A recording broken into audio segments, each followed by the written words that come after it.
Hi, you're here sewing with Cody, and today we're working on the bernette b77 and b79, and we are working with a stretch stitch.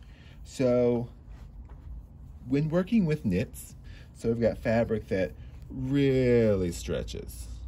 So it has a lot of stretch to it, and that's what knits are all about.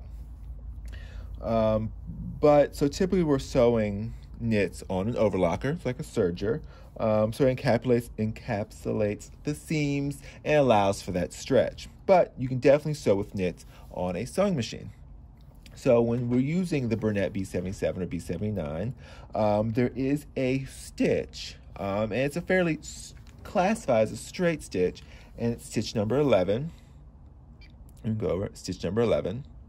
And so it gives you the look of a straight stitch. This is what you would really sew a lot of knits together with. But what it does is it allows for the fabric to stretch.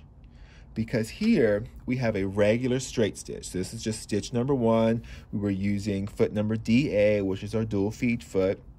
We decreased our pressure foot pressure so it wouldn't stretch out the fabric as it was sewing. But as you can see, that's as tight as it will go. So if you try and stretch it, it's going to pop those stitches, which is what you don't want.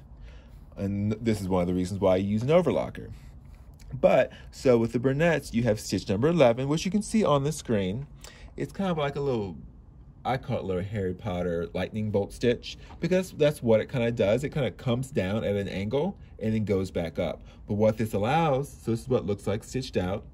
But what it allows for the fabric to stretch. Because that stitch isn't straight, it kind of goes back on itself at an angle, but it still gives you a stitch, a straight stitch.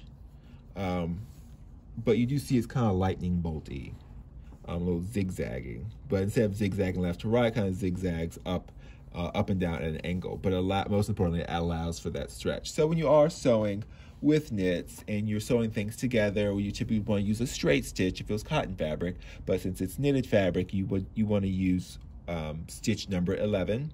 Use foot DI with your dual feet engaged, and make sure you lower that pressure foot pressure. And of course, because we are working with a knit fabric, you want to make sure you are using a ballpoint needle, a needle that's designed for a knit or stretchy fabric.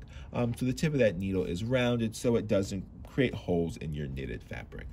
All right, well, hopefully that answers any of your questions when it comes to using a stretch stitch and on knits on the bernette b77 and b79. All right, happy sewing.